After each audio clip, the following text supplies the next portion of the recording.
We love hip hop. Joe Budden is back at the studio.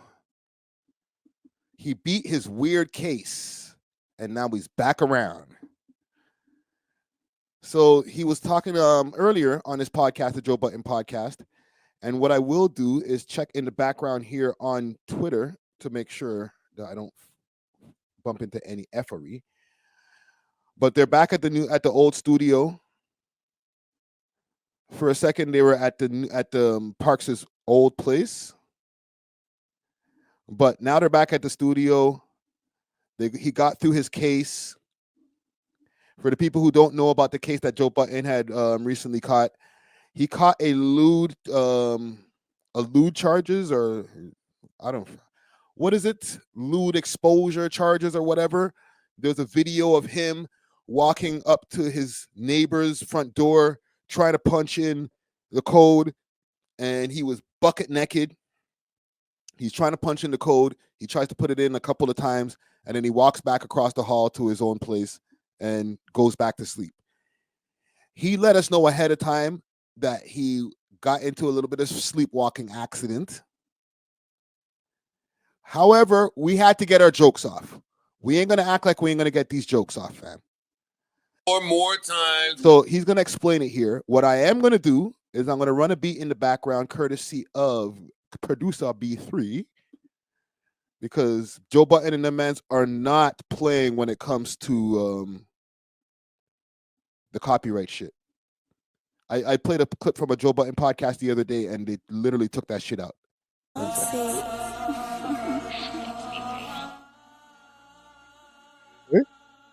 Playing a little beat in the background.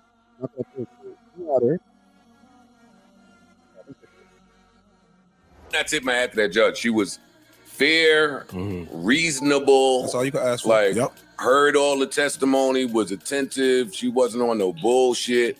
And she came back and was like, she gave a whole breakdown, like, of everybody testified of their body language, their consistencies, their inconsistencies, their reasonability, the credibility.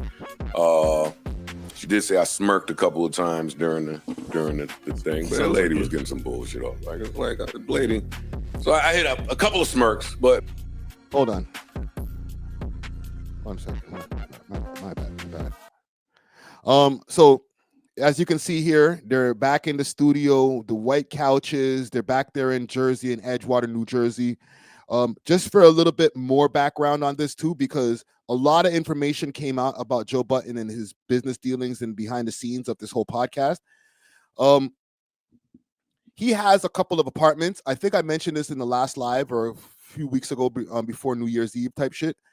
He has a couple of units in that building now. There's a unit that's just there, just for the podcast. I think his homie Corey sleeps over there sometimes. And then he has a unit that's his own residence in that place. So Joe Budden is not, he got money. He's playing with big bank.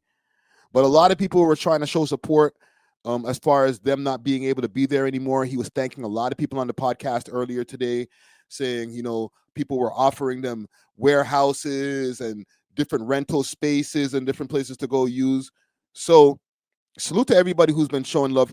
If I had the means, I would do it too. I love the Joe Budden podcast. I've been listening to this shit for probably 10 years. So yeah.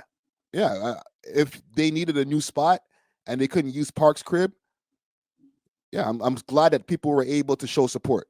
But let's continue playing this here. Hold on. Beat first. But that was the end of that. And by preponderance of the evidence, kick rocks. Yeah, out of here. Because then she got into what some of these things mean. Stalking means by statute 8.25, Words mean things. 2 or more times where you have harassed, threatened, made somebody in fear for their life, but yada, all of this shit that didn't apply to me. So she was like, by preponderance of the evidence, no, I don't find that is stalking and lewdness. Hold on. That's crazy. They hit this nigga for stalking? Wow. I forgot about that part. The lewdness, I get it. I guess okay, the nigga's naked, but the way that he breaks it down in this, Entertainment says Friday we need a 16. What you mean on this? Huh? The man's not hot. No, I'm not doing it. Not doing it. Sorry. Okay, we're continuing. Statute 6.423 says that you have to be nude where there's reasonable expectation for you to be seen. I wasn't seen. That ring video means if you see me through a ring door, that don't mean nothing. Like nobody was in the hallway, nobody seen shit. And you have to be in the act of or trying to pleasure yourself. And she said, Mr. Budden was not erect. Mr. Budden was not masturbating. Hey, if y'all want to make jokes about my dick being small, go ahead. Hey, yo.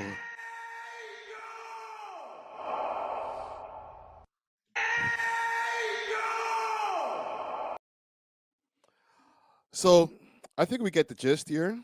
This is a 7-minute clip. I don't need to play the whole 7-minute clip. I'll play a little bit more. I'm workshopping a few right now. I got the nigga finish his story. Chinese shit just going down. Chinese shit, right? Look at you. He was trying to forcibly enter himself. Mr. The one time that he touched his penis, he appeared to be trying to cover himself. Yo. Mr. Budden was not trying to forcibly enter because that's what they say. He was trying to forcibly enter my place. But the video shows me trying to put a keypad in. It looked like I had to pee.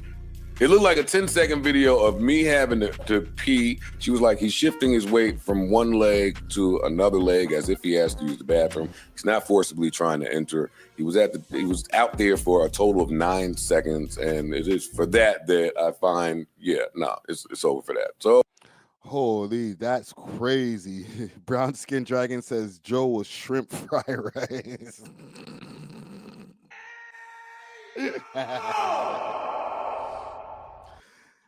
The man was on Mr. Softy, said, pause. So you beat the case, bro. So for the people who've been wondering where Joe's been, because there's been a lot of Joe Budden podcast, let me ask you guys a quick question before I move on to another segment, because we don't really need to spend super long on this. Like, okay, you had a weird case, you beat it. We knew you were going to beat the case, Joe. It's not like we didn't know you were going to beat the case. But we had to get these jokes off, man. Right? Peace Love said, Mr. Butt Naked. Do you guys have any one-liners for Joe Budden? Now that everything's clear, he's safe, he's got no legal issues anymore, he beat the case. Can we? He wasn't mad about it. It's not like Joe has been running around like he knows his content. We're gonna make these jokes. All right. Let me ask you guys a question though.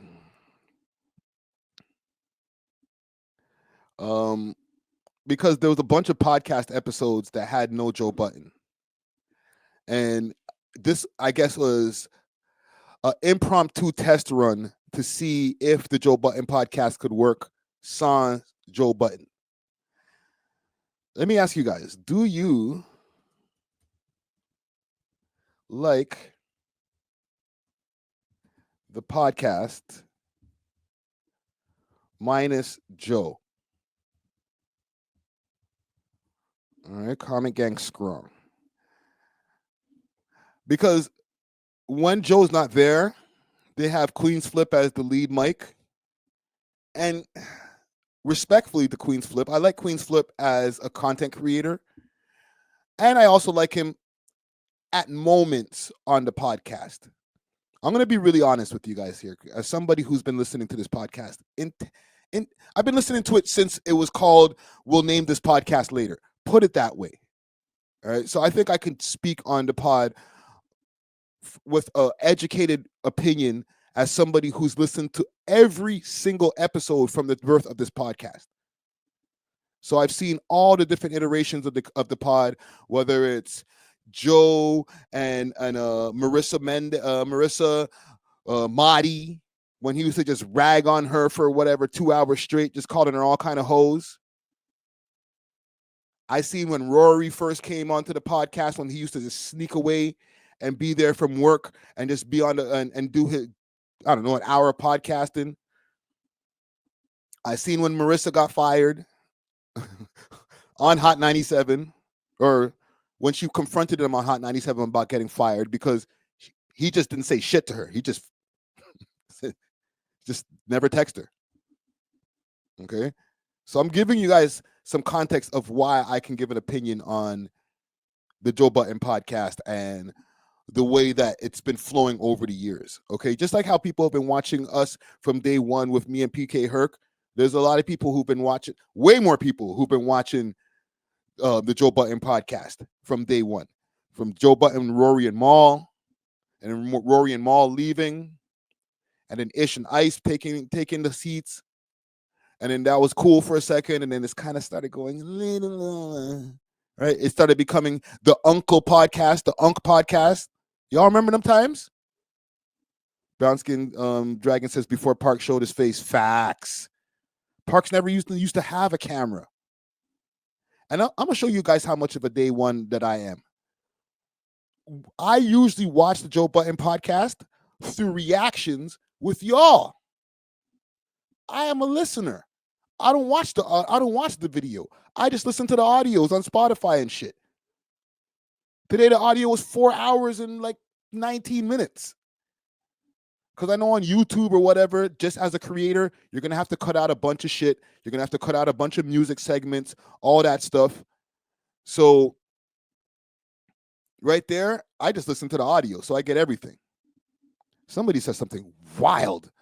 Okay, and I'm going to get to the full evolution of the podcast. But I need to read this comment. Parks is unnecessary. His music opinions is irrelevant, like everyone else on the show except Joe Budden. That's crazy, bro. If Parks wasn't there, first from a production standpoint, we wouldn't be able to hear the podcast as clean as the way we hear it. When you hear the music, when they're playing music segments, the way that Parks makes the music sound is what I have been always working. When I've been copying Parks for years. I ain't gonna lie to you. I've been copying Parks's production style for years, making sure that when we play our music segments, you can hear our voices over the music, but then the music is still booming, even better, like sounding better than it was mastered earlier. And his opinions as far as the music and stuff like that, as somebody who has platinum records, has assisted on a multitude of hip-hop albums, as well as pop shit. He's assisted on Drake's album. He's worked on the Scorpion album. Parks has a very educated opinion on hip-hop. That's crazy.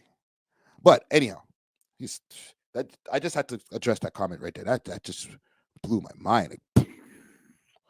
But when Flip and Melissa Ford, when they joined, they turned up. And when Flip first joined, and I was like, yo, they got Queen's Flip on the podcast? Oh, it's up. It's about to go crazy.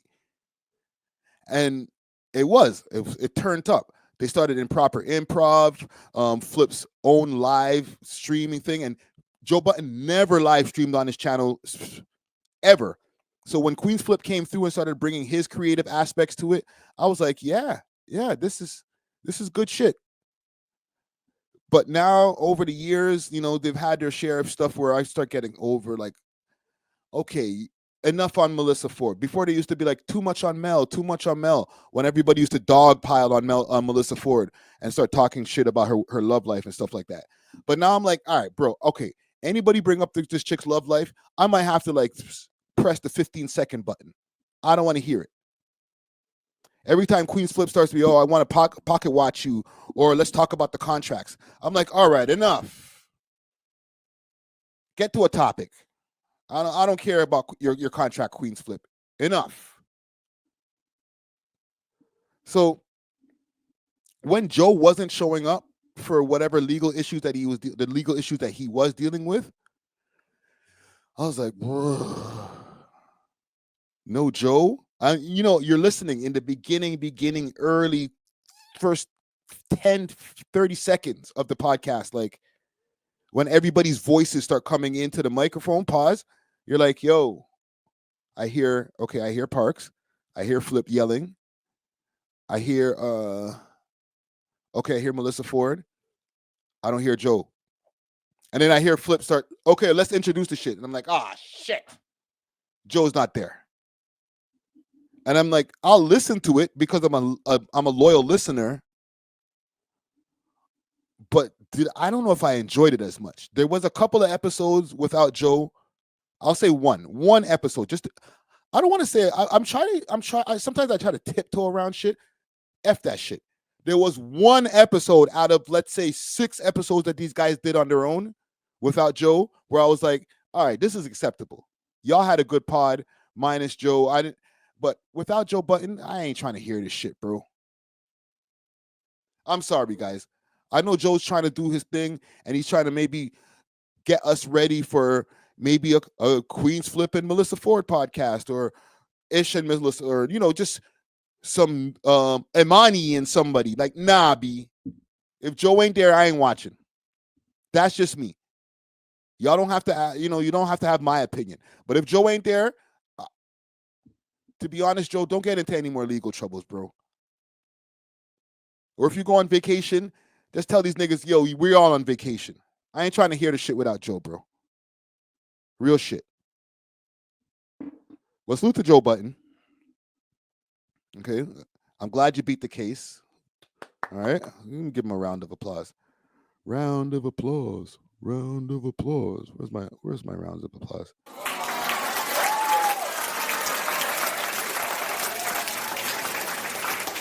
All right, buddy. Good shit, man. Like I said, I knew he was gonna beat the case. It was just good content right before the new year, man. It was perfect timing. Good Christmas content, let's say. But yeah, salute to Joe Budden. We love hip hop.